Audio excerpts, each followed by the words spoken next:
സുഹൃത്തുക്കളെ, ഇന്ന് കേന്ദ്രമന്ത്രിയായിട്ടുള്ള പിന്നെ കൈലാഷ് വിജയ് വർഗീയ അല്ലെ, അങ്ങനെ തന്നെയാണ് തോന്നുന്നത് അദ്ദേഹത്തിൻ്റെ പേര്. നഗരവികസന മന്ത്രിയായിട്ടുള്ള കൈലാഷ് വിജയ് വർഗീയ എന്ന് കൂടിയാണ് അദ്ദേഹത്തിൻ്റെ പേരിലുള്ളത്. അത്യാവശ്യം നല്ല വർഗീയവാദിയാണ്, വിവരം കെട്ടവനാണ്. ഇവരൊക്കെ കേന്ദ്രമന്ത്രിയായിട്ടിരിക്കുന്ന കാലഘട്ടത്തിൽ ജീവിക്കേണ്ടി വരുന്നത്, പ്രത്യേകിച്ച് നരേന്ദ്രമോദി സർക്കാർ അധികാരത്തിൽ വന്നതിന് ശേഷം അങ്ങനെ വിവരം കെട്ടവന്മാരെ പരമാവധി ഒഴിവാക്കി നിർത്തുകയായിരുന്നു. തീവ്ര വർഗീയത പറഞ്ഞിരുന്ന സ്വാതി പ്രാച്ചിയെയും അതേപോലെ തന്നെ മറ്റേ വേറൊരു സാക്ഷി മഹാരാജിനെയും പോലെയുള്ള വൃത്തികെട്ടവന്മാരെ മൂലക്കിരുത്തിയ ഒരു ഘട്ടമാണ് ആദ്യത്തെ 1-2 മന്ത്രിസഭകളിൽ നരേന്ദ്രമോദി കാണിച്ചതെങ്കിൽ മൂന്നാമത്തെ ടൈമും കൂടി തിരഞ്ഞെടുക്കപ്പെട്ടപ്പോൾ തനി വൃത്തികേട് പറയുന്ന ആളുകളെ ആ മന്ത്രിസഭയിൽ ഉൾപ്പെടുത്തിയിരിക്കുന്നു എന്നുള്ളതാണ്. അത് കൂടുതൽ MP-യിൽ നിന്നും UP-യിൽ നിന്നൊക്കെയാണ് ഉൾപ്പെടുത്തിയിട്ടുള്ളത് ഇങ്ങനെയുള്ള ആളുകളെ. ഗുജറാത്തിൽ നിന്ന് അങ്ങനെ വലിയ അപകടകാരികളായിട്ടുള്ള ആളുകൾ വന്നതായിട്ട് എനിക്ക് തോന്നുന്നില്ല. വളരെ വൃത്തികെട്ട രീതിയിൽ വളരെ മോശം പരാമർശം പ്രിയങ്ക ഗാന്ധിയും പിന്നെ രാഹുൽ ഗാന്ധിയും സഹോദരങ്ങളെ കുറിച്ചാണ് അദ്ദേഹം പറഞ്ഞിട്ടുള്ളത്. അദ്ദേഹത്തെ പിന്നെ പിന്തുണച്ചുകൊണ്ട് കേന്ദ്രമന്ത്രിസഭയിൽ തന്നെയുള്ള മറ്റൊരു അംഗമായിട്ടുള്ള വിജയ് ഷാഹിൻ രംഗത്തെത്തി. അദ്ദേഹം പറഞ്ഞിട്ടുള്ള കാര്യങ്ങൾ ഒന്നും ആദ്യം വായിച്ചു കേൾപ്പിക്കുക, എന്നിട്ട് ഞാൻ ഇവരെ വർഗീയതയെക്കുറിച്ച് പറയാം. പ്രമോദ് മുത്തലിക്കിനെ പോലെയും പ്രവീൺ തൊഗാഡിയെ പോലെയും ഉള്ളവരെ നിലയ്ക്ക് നിർത്തി എന്നതിൽ നരേന്ദ്രമോദിയെ അംഗീകരിക്കുകയും അതിൽ അദ്ദേഹത്തെ അഭിനന്ദിക്കുകയും ചെയ്തിട്ടുള്ള വ്യക്തിയാണ് ഞാൻ. പക്ഷേ ഇപ്പോൾ വന്ന് ചാണകം തന്നെയാണ് 3 നേരവും കഴിക്കണമെന്നുള്ള അവസ്ഥയിലേക്ക് കേന്ദ്രമന്ത്രിസഭയിലെ അംഗങ്ങൾ എത്തുമ്പോൾ അവരെ നിരക്കി നിർത്താൻ നരേന്ദ്രമോദിക്ക് കഴിയുന്നില്ല എന്നുണ്ടെങ്കിൽ അയാളെ സ്ഥാനം രാജിവെച്ചു പോകണമെന്നുള്ള അഭിപ്രായക്കാരനാണ്. ഇയാൾ എന്ത് വലിയ കോണത്തെ ലോക നേതാവാണെന്ന് പറഞ്ഞാലും താൻ സ്വന്തം മന്ത്രിസഭയിലുള്ളവരുടെ നാക്കിനും കൂച്ചുവരങ്ങി പിന്നെ നിയന്ത്രിക്കേണ്ടടുത്ത് നിയന്ത്രിക്കാൻ പറ്റിയിട്ടില്ലെങ്കിൽ, ഇല്ലെങ്കിൽ മന്ത്രിസഭയിൽ നിന്നെടുത്ത് പുറത്തേക്ക് കളയാൻ കഴിഞ്ഞിട്ടില്ലെങ്കിൽ, പിന്നെ ഇയാൾ ഇന്ത്യയുടെ പ്രധാനമന്ത്രിയായിട്ടിരിക്കാനുള്ള കഴിവുള്ള ആളൊന്നുമല്ല. വലിയ സുപ്രീം കമാൻഡറായിട്ടിരുന്നിട്ട് കാര്യമില്ല. കമാൻഡിങ് പവർ കാണിക്കണം, അതാണ് ചെയ്യേണ്ടത്. വാർത്ത ആദ്യം വായിച്ചു കേൾപ്പിക്കാം. പിന്നെ മനോരമ പത്രത്തിൽ വന്നിട്ടുള്ള വാർത്തയാണ്. പിന്നെ പ്രിയങ്കയും രാഹുലും കൂടി ഇരിക്കുന്ന ആങ്ങളെയും പെങ്ങളും ഒക്കെ നമുക്ക് എന്തോ ഇഷ്ടമാണ്. എന്തൊക്കെ അവരുടെ രാഷ്ട്രീയമായ അഭിപ്രായ വ്യത്യാസമൊക്കെ മാറ്റി വെക്ക്. ഞാൻ അവരെ വിമർശിക്കാറുണ്ട്, ഇനിയും വിമർശിക്കും, അതിൽ സംശയമൊന്നുമില്ല. നല്ലത് ഏതോ അംഗീകരിക്കും. പക്ഷേ ഇത് ഇതുമാതിരി ശുദ്ധ തോന്നിവാസം പറഞ്ഞിരിക്കുകയാണ്. ആ വാർത്തയ്ക്കകത്ത് പറയുന്നു, ഭോപ്പാലിലാണ് മധ്യപ്രദേശുകാരുടെ 2 പേരും, ആര് പിന്നെ ഈ കൈലാഷ് വിജയും മറ്റേ കുണാണ്ടറും, ലോക്സഭാ പ്രതിപക്ഷ നേതാവ് രാഹുൽ ഗാന്ധിയും സഹോദരിയും വയനാട് MP-യുമായ പ്രിയങ്ക ഗാന്ധിയും തമ്മിലുള്ള സ്നേഹപ്രകടനത്തിനെതിരെ അധിക്ഷേപ പരാമർശവുമായി BJP മന്ത്രിമാർ. സഹോദരങ്ങൾ പരസ്യമായി ചുംബിക്കുന്നത് വിദേശ രീതി എന്ന് ഇരുവരെയും വിമർശിച്ച് നഗരവികസന മന്ത്രി കൈലാഷ് വിജയ് പറഞ്ഞ് ഇവനെ എവിടുത്തുകാരനാ ഈ നാറി. കൈലാഷിനെ പിന്തുണച്ച് മന്ത്രിസഭയിലെ മറ്റൊരു അംഗമായ വിജയ് ഷാഹിൻ രംഗത്തെത്തി. എന്നിട്ട് അദ്ദേഹം പറയുകയാണ്, ഇന്ന് പ്രതിപക്ഷ നേതാവ് തൻ്റെ സഹോദരിയെ പരസ്യമായി ചുംബിക്കുന്നു. ഇത് വിദേശ സംസ്കാരത്തിൻ്റെ സ്വാധീനമാണ്. നമ്മുടെ പാരമ്പര്യത്തിൽ ആളുകൾ സഹോദരിയുടെ വീട്ടിൽ വെള്ളം പോലും കുടിക്കാറില്ല. അങ്ങനെ ഉണ്ടോ? അങ്ങനെ പാരമ്പര്യം? അങ്ങനെ രാഷ്ട്രമാർഗ സംസ്കാരം ഉണ്ടെങ്കിൽ അത് കാലത്തിൻ്റെ ചവറ്റുകോട്ടയിലേക്ക് വലിച്ചെറിയപ്പെടേണ്ടതാണ് എന്നുള്ളതാണ്. നിങ്ങളുടെ അമ്മായിയെ കൊണ്ടൊന്ന് വേഷം കിട്ടിച്ച് നിർത്തിയല്ലോ ഗവർണറെ പിന്നെ രാജ്ഭവനിൽ. ഭാരതാംബ കാർത്തുപ്പ് ഞാൻ. നിങ്ങൾ രാജ്യദ്രോഹത്തിന് കേസെടുക്ക്. ഭാരതാംബയാണത്രേ. ഫേഷ്യൽ ചെയ്തൊരു തള്ളച്ചില വേഷം കൊണ്ടൊന്ന് കെട്ടി വെച്ചിട്ട് ഭാരതാംബയാണെന്ന് പറഞ്ഞാൽ നിൻ്റെയൊക്കെ അമ്മായി ആയിരിക്കും. എനിക്ക് അങ്ങനത്തെ അമ്മയില്ല. ഭാരതാംബ കോണത്തെ ഭാരതാംബയും ഗോമാതാവും കൊണ്ട് നടക്കുക. ചാണകം തിന്ന് ചാണകം വിസർജിക്കുന്ന കുറേ വൃത്തികെട്ട ജന്തുക്കൾ വന്നിട്ട് സഹോദരിയുടെ വീട്ടിൽ നിന്ന് വെള്ളം കുടിക്കാറില്ലെന്ന്, പിന്നെ എന്താ മൂത്രം കുടിക്കാറ് നീയൊക്കെ? ഇത് നമ്മുടെ സംസ്കാരമല്ല, നമ്മുടെ ആചാരങ്ങളും പാരമ്പര്യങ്ങളും ഇത് പഠിപ്പിക്കുന്നില്ല. അവർ എന്ത് പഠിപ്പിച്ചാലും അത് പൊതുസ്ഥലങ്ങളിലല്ല, സ്വന്തം വീടുകളിലാണ് പരിശീലിപ്പിച്ചത് എന്നായിരുന്നു വിജയ് ഷായുടെ പ്രസംഗം. ഇയാളെ പോലെയുള്ളവരൊക്കെ സൂക്ഷിക്കണം. സ്വന്തം സഹോദരനാൽ പിന്നെ തിരിച്ചറിവില്ലാത്ത പ്രായത്തിൽ ഗർഭിണിയാക്കപ്പെട്ട സഹോദരിമാരും അച്ഛനാൽ ഗർഭിണിയാക്കപ്പെട്ട പിന്നെ മക്കളുമുള്ള ഒരു രാജ്യത്താണ് നമ്മൾ ജീവിക്കുന്നത് എന്നുള്ള ആലോചിക്കണം. അത് ലോകത്തിൻ്റെ വിവിധ സ്ഥലങ്ങളിൽ നടക്കുന്നുണ്ട്. അങ്ങനെയുള്ള കാലഘട്ടത്തിൽ ഈ കൈലാഷിനെ പോലെയും കൈലാഷ് വിജയെ പോലെയൊക്കെ ഉള്ളവരെ ഇവരെയൊക്കെ സഹോദരിമാരെയും പിന്നെ മക്കളെയും ഒക്കെ പോളിഗ്രാഫ് ടെസ്റ്റിനും നാർക്കോട്ടിക് അനാലിസിസിനും ഒക്കെ പിന്നെ ബ്രെയിൻ മാപ്പിങ്ങിനൊക്കെ വിധേയനാക്കണമെന്ന അഭിപ്രായമാണ് എനിക്ക് മുന്നോട്ട് വെക്കാനുള്ളത്.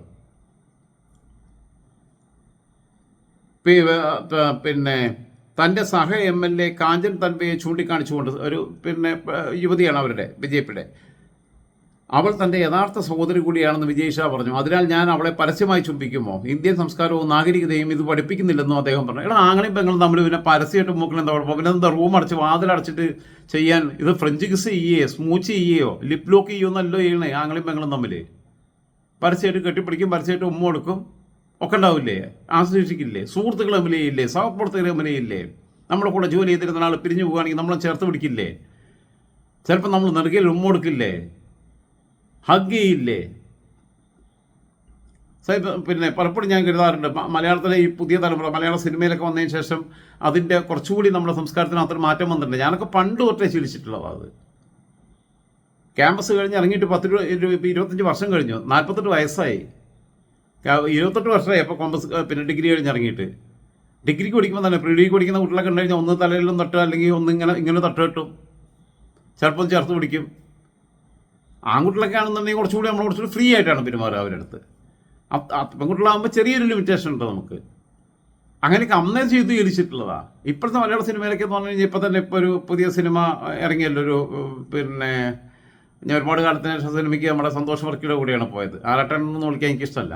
അവൻ നിർബന്ധിച്ച് അവൻ ടിക്കറ്റ് എടുത്തപ്പോൾ അവരുടെ കൂടെ പോയിട്ട് കണ്ടത്. ആൾക്കാർ പറയും അവരൊക്കെയാണ് ഇപ്പം നിൻ്റെ കൂട്ടുകാർ. എനിക്ക് അങ്ങനെ ഒന്നും ഇല്ലാന്നേ, മനുഷ്യനായാൽ മതി, അത്രയേ ഉള്ളൂ. അത് ഞാനിപ്പോൾ സ്റ്റോർ ചെയ്യുന്ന സ്ഥാപനത്തിൻ്റെ അതിൻ്റെ ഉടമയായിട്ടും അതിൻ്റെ പിന്നെ അവിടുത്തെ അതിൻ്റെ പിന്നെ മാനേജറുമായും അവിടെ അടിച്ചു വരാൻ വരുന്ന ചേച്ചിമാരുമായും അവിടുത്തെ എഡിറ്റേഴ്സുമായിട്ടും അവിടുത്തെ ബാക്കിയുള്ള സ്റ്റോറികൾ അവതരിപ്പിക്കുന്നവരുമായിട്ടും സബ് എഡിറ്റേഴ്സുമായിട്ടും വീഡിയോഗ്രാഫറുമായിട്ടൊക്കെ ഒരേപോലെ തന്നെയാണ് കാണുന്നത്. നാളെ യൂസഫലിയെ കണ്ടാലും അവരെ കണ്ട പോലെ തന്നെ കാണുള്ളൂ. തട്ടുകടയിൽ പോയി ചായ കുടിക്കാൻ പോകുമ്പോൾ അവിടെ ചായ എടുത്ത് തരുന്ന ആൾ അതേപോലെ തന്നെ കാണുള്ളൂ. ഇവിടെ കോണത്തെ ഇന്ത്യൻ സംസ്കാരം, ഇതാണ് ഇന്ത്യൻ സംസ്കാരം. പെണ്ണുങ്ങൾ കുളിക്കാൻ പോകുന്നിടത്ത് പോയിട്ട് ഒളിഞ്ഞു നോക്കുകയും അവിടുന്ന് തുണി കട്ടുകൊണ്ട് പോവുകയും ചെയ്തിട്ടുള്ള ചരിത്രം എന്താണെന്നുള്ളത് എന്നെ കൊണ്ട് പറയിപ്പിക്കേണ്ടത്. കാരണം വിശ്വാസികൾക്ക് വേദനിക്കുന്നുള്ളതുകൊണ്ടാണ് പറയാത്തത്. ഇവനൊക്കെ പിന്നെ ഇത് ഓപ്പറേഷൻ സിന്ദൂറിന് ശേഷം കേണൽ സോഫിയ ഖുറേഷിയെക്കുറിച്ച് വിജയ് ഷാ നടത്തിയ പരാമർശം ഏറെ ഒച്ചപ്പാടുണ്ടാക്കിയിരുന്നു. ഓക്കെ, എനിക്കിപ്പോഴും ഓർമ്മയുണ്ട്. നമ്മുടെ സഹോദരിമാരെ വിധവയാക്കിയവരെ അവരുടെ സഹോദരിയെ കൊണ്ട് തിരിച്ചേൽപ്പിച്ചു. ഏത് ഇന്ത്യൻ ആർമിയുടെ ഭാഗമായ ഇന്ത്യയുടെ അഭിമാനമായ ഇന്ത്യൻ കരസേനയിലെ പ്രധാനപ്പെട്ട ചുമതലയിൽ വഹിക്കുന്ന കേണൽ സോഫിയ ഖുറേഷി മുസ്ലിമായി എന്നൊരൊറ്റ പേരിൻ്റെ പേരിൽ അവരെ പാകിസ്ഥാൻകാരുടെ സഹോദരിയായിട്ട് ചിത്രീകരിച്ചവനാണ് ഈ കൈലാഷ് വിജയ്. അവർ നമ്മുടെ സഹോദരിയല്ലേ? അല്ലെങ്കിൽ തന്നെ പാകിസ്ഥാൻമാർ മുഴുവൻ, പാകിസ്ഥാനികളിലും എല്ലാ ഇന്ത്യക്കാരും മാത്രമല്ല, ലോകത്തുള്ള സർവ്വ മനുഷ്യരും നമ്മുടെ സഹോദരന്മാരാണ്. വർഗീയവാദികൾ അത് പാകിസ്ഥാനി ആണെങ്കിലും ഇന്ത്യക്കാരനാണെങ്കിലും അമേരിക്കക്കാരനാണെങ്കിലും ഇസ്രായേലി ആണെങ്കിലും പലസ്തീൻകാരനാണെങ്കിലും നമ്മുടെ ശത്രുക്കളുമാണ്. അല്ലാത്ത ലോകത്തുള്ള എല്ലാ മനുഷ്യരും, സർവ്വ മനുഷ്യരും, നന്മയുള്ള സകല മനുഷ്യരും നമ്മുടെ സഹോദരന്മാരെന്നെ. അങ്ങനെ ഞാൻ കാണണേ. അല്ലാതെ എനിക്ക് ഈ പിന്നെ ഈ ഒലക്കമലെ അതിർത്തിക്ക് അപ്പുറമുള്ളവരൊക്കെ ശത്രുക്കൾ അങ്ങനെയൊന്നുമില്ല. അങ്ങനെ ഒരു വരമ്പുകളും എൻ്റെ സംബന്ധിച്ചിടത്തോളം ബാധിക്കാറില്ല. നിങ്ങൾ ആലോചിച്ച് നോക്കണം. പ്രത്യേകിച്ചും നമ്മളൊന്നും ജീവിച്ച ജീവിതമല്ല ഇവരേത്. ആരേത്? രാഹുൽ ഗാന്ധിയുടേതും പ്രിയങ്ക ഗാന്ധിയുടേതും ഒറ്റപ്പെട്ട ജീവിതമാണ്. അത്ര വലിയ ടൈറ്റ് സെക്യൂരിറ്റിക്കകത്ത് വളരുന്നവരാണ്.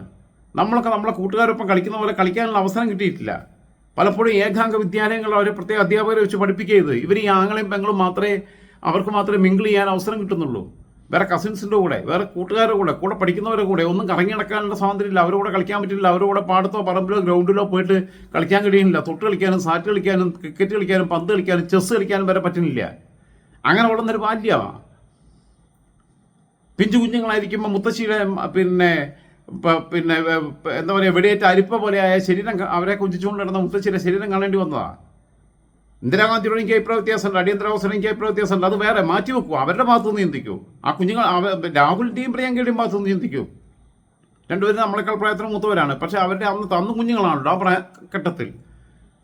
അത് കഴിഞ്ഞിട്ട് രാഹുലിന് കേവലം 21 വയസ്സും പിന്നെ പ്രിയങ്കയ്ക്ക് 19 വയസ്സും ഉണ്ടാകുമ്പം നമ്മളെ ടി പി ചന്ദ്രശേഖരൻ്റെയൊക്കെ കാര്യം പറയുന്നത് പോലെ അവസാനമായി ചേർത്തൊരു മുത്തം കൊടുക്കാനോ മുഖം കാണാനോ പോലെ കഴിയാത്ത രീതിയിൽ പൊതിഞ്ഞ് കിട്ടിയ ഒരു സാധനം അവിടെ ഇവിടുന്ന് പെറുക്കിയെടുത്ത ശരീര കഷ്ണങ്ങൾ DNA പരിശോധന നടത്തിയിട്ട് കൊണ്ടുവന്ന് വെച്ചിരിക്കുക. ഇതാണ് അച്ഛൻ്റെ മൃതദേഹം എന്ന് പറഞ്ഞിട്ട്.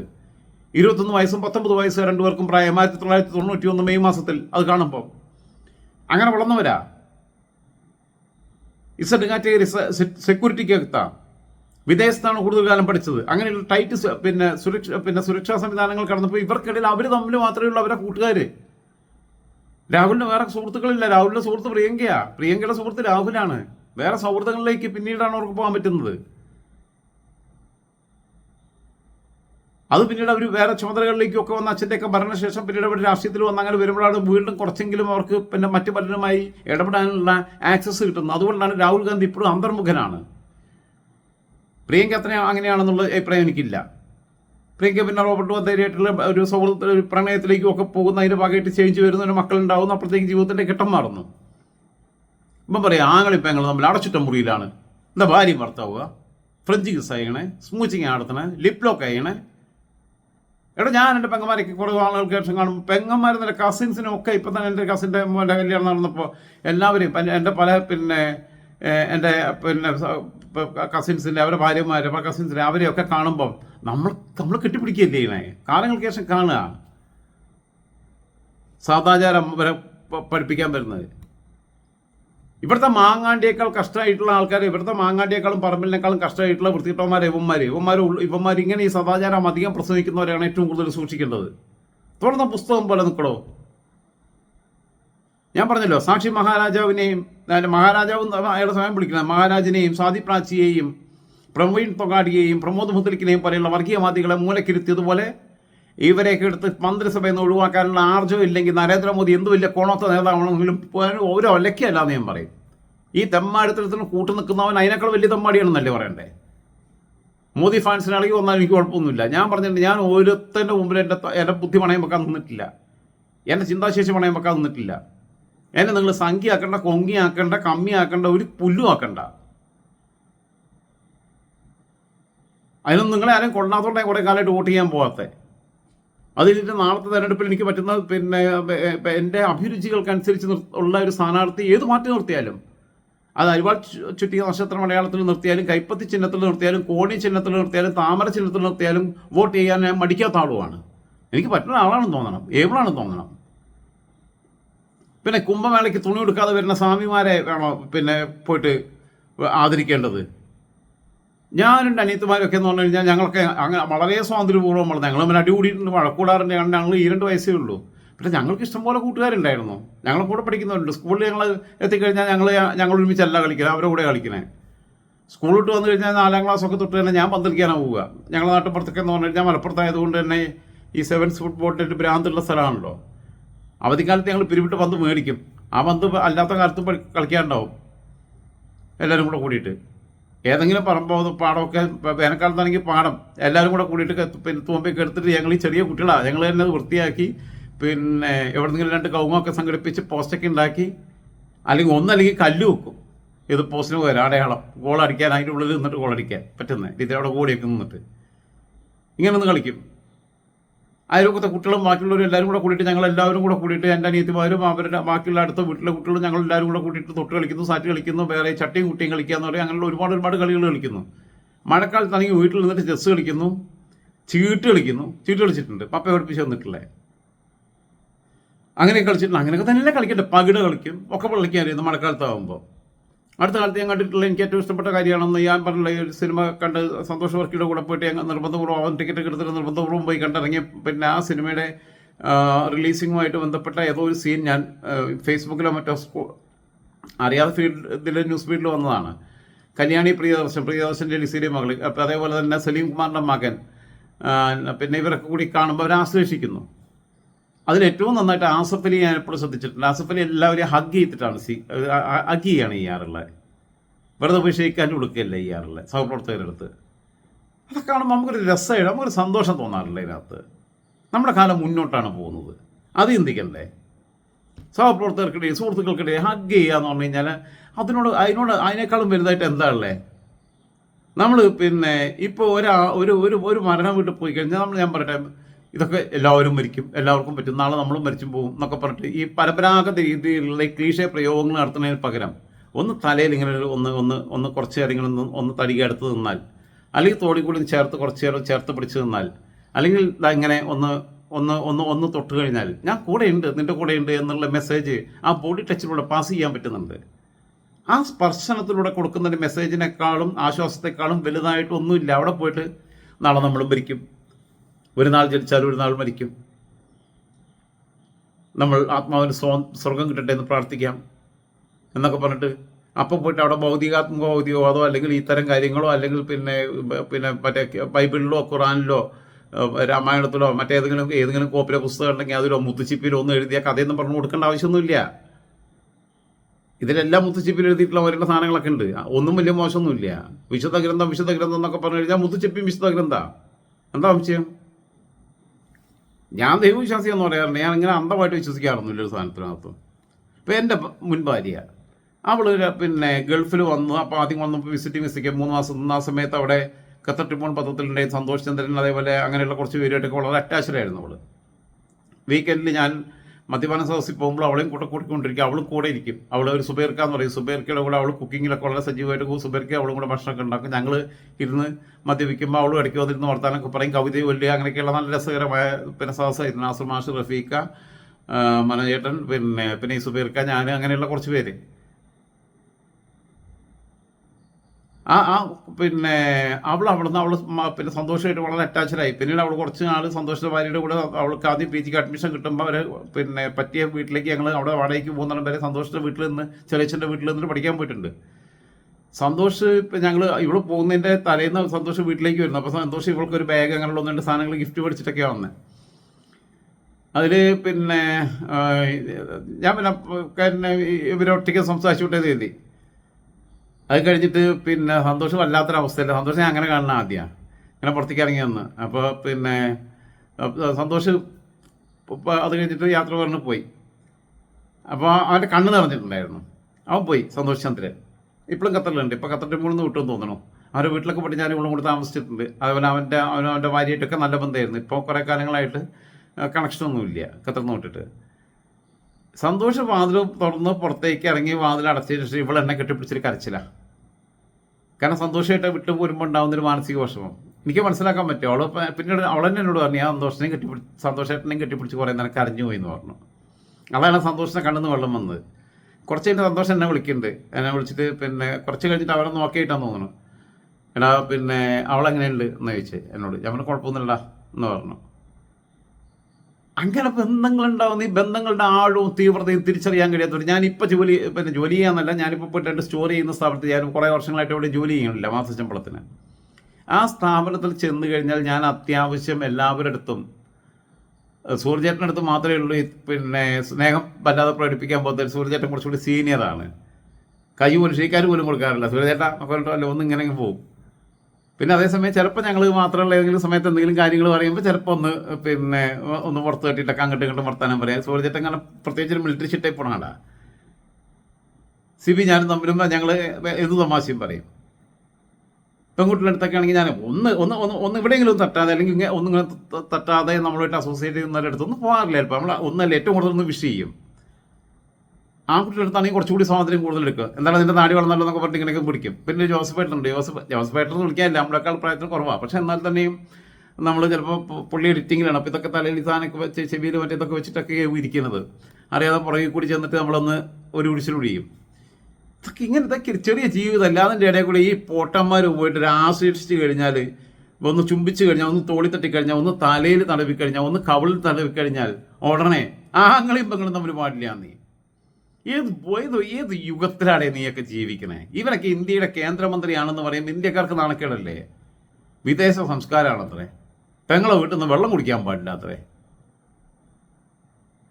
പശുവിൻ്റെ മൂത്രം പോയി കുടിക്കലാ പെങ്ങളെ വീട്ടിൽ പോകുമ്പോൾ. പെങ്ങളെ തൊഴുത്തിൽ പശു ഉണ്ടെങ്കിൽ നീയൊക്കെ അതാണല്ലോ കഴിച്ചിട്ടുള്ള ശീലമുള്ളത്. പെങ്ങൾ ചായ തരിക, ചായക്കൊപ്പം പലഹാരം തരിക ചെയ്യുമ്പോൾ അത് കഴിക്കരുത്. പശുവിൻ്റെ മൂത്രം പോയി കുടിക്കുക, ചാണകം പോയി തിന്നുക. അപ്പോൾ എല്ലാ ചാണക സംഖ്യകൾക്കും ഞാൻ പറഞ്ഞല്ലോ, BJPക്ക് അകത്ത് എനിക്ക് ഒരുപാട് നല്ല സുഹൃത്തുക്കളുണ്ട്. ഞാനൊരു പ്രസ്ഥാനത്തെ തള്ളി പറയുന്നില്ല.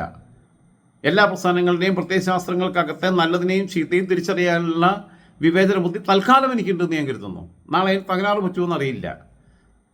അതുള്ളിടത്തോളം കാലം ഇങ്ങനെയൊക്കെ തന്നെ പറയാൻ പറ്റുള്ളൂ. ഇവനെയൊക്കെ ഞാൻ ചാണക സംഖ്യ എന്ന് മാത്രമേ പറയുള്ളൂ. എന്ന് പറഞ്ഞാൽ അത് ചാണകത്തിലും ആ ചാണകം വിസർജിക്കുന്ന പശുവിനും മോശമാണ് എന്ന ബോധം എനിക്കുണ്ട്. അവർക്ക് മലയാളം അറിയുന്നുണ്ടെങ്കിൽ പശുക്കൾ മുഴുവൻ എനിക്കെതിരെ മാനനഷ്ടത്തിന് ഡിഫാമേഷൻ കേസ് ഫയൽ ചെയ്യുന്നുള്ളത് അറിയാം. എന്നായിരുന്നാലും ഞാൻ പറഞ്ഞല്ലോ, സ്പർശനത്തിലൂടെ പ്രകടിപ്പിക്കാൻ കഴിയുന്ന സ്നേഹത്തിൻ്റെ അത്രയും വലിയത് മറ്റൊന്നുമില്ല. നിങ്ങൾക്കൊരു വാക്കിലൂടെ പറയാൻ പറ്റുന്നതല്ല. ഞാൻ കൂടെയുണ്ട് എന്ന് പറയുന്ന വാക്കിനേക്കാൾ വലുതാണ് ഞാൻ പറഞ്ഞല്ലോ ഒരു തട്ട്, അല്ലെങ്കിൽ ഒരു തടവൽ, ഒരു തലോടൽ, അല്ലെങ്കിൽ ഒന്ന് ചേർത്ത് നിർത്തൽ. അത് സൗഹൃദത്തിലാവട്ടെ, എന്തിലാവട്ടെ ഒരു മനുഷ്യൻ്റെ തകർന്നു നിൽക്കുന്ന സമയത്ത് ഏത് ഘട്ടത്തിലും ഐ എം വിത്ത് യു എന്ന് കൊടുക്കുന്ന ഒരു മെസ്സേജ് അത് അത്രത്തോളം മനോഹരമായി കൊടുക്കാൻ കഴിയുന്ന മറ്റൊന്നില്ല എന്ന് വിശ്വസിക്കുന്ന ഒരാൾ എന്നുള്ള രീതിയിൽ ഈ കൈലാഷ് വർഗീയെ പോലെയുള്ള വൃത്തികെട്ടവരുടെ ഈ സാധനങ്ങൾ എനിക്ക് വേറെയും കുറേ കാര്യങ്ങളുണ്ടായിരുന്നു. അത് ഈ ചെറിയ കുഞ്ഞുങ്ങളടുത്തൊക്കെ ഞാൻ ചെയ്യുന്ന പരിപാടി ഉണ്ടായിരുന്നു. കസിൻസിൻ്റെ മക്കളാവട്ടെ, പിന്നെ എൻ്റെ അനിയത്തിക്ക് മക്കളുണ്ടായപ്പോഴൊക്കെ ആവട്ടെ, ആദ്യമൊക്കെ പരിശീലിപ്പിച്ചെടുക്കാൻ ബുദ്ധിമുട്ടായിരുന്നു. പിന്നെ അവർ 2-2.5 വയസ്സാകുമ്പോൾ അവർക്കറിയാം. ഞാൻ കുഞ്ഞെന്ന് പറഞ്ഞാൽ വിളിച്ചു കഴിഞ്ഞാൽ അവരുടെ പേരെന്താണോ അത് വിളിച്ചിട്ടാണ് വിളിക്കുക. അപ്പനെ വീട്ടിൽ വിളിക്കുന്ന മോനെ പേര്. അപ്പോൾ അവരിങ്ങനെ ഓടി വരും. ഓടിങ്ങനെ വരുന്ന കഴിഞ്ഞാൽ ഞാൻ ആദ്യം ഇങ്ങനെ കാണിക്കും. ഒന്നും പറയണ്ട, ഇങ്ങനെ കാണിക്കുകയുള്ളൂ. അപ്പോൾ അവർക്കറിയാം ഇങ്ങനെ കെട്ടിപ്പിടിച്ചിട്ട് ഇവിടെ റൂം വരും. അത് കഴിയുമ്പോൾ ഇങ്ങനെ കാണിക്കും. അപ്പോൾ ഇവിടെ റൂം വരും. അപ്പോൾ ചെറിയ കുഞ്ഞുങ്ങളാകുമ്പോൾ ഞാൻ ഇങ്ങനെയും കാണിക്കും. അന്ന് സിഗരറ്റ് ഇങ്ങനെ വലിക്കാതെ ഇരിക്കുന്ന സമയത്താണെങ്കിൽ, മറ്റേ സിഗരറ്റ് മണ്ണുണ്ടെങ്കിലാണ് ചെയ്യാൻ പോകാറില്ല.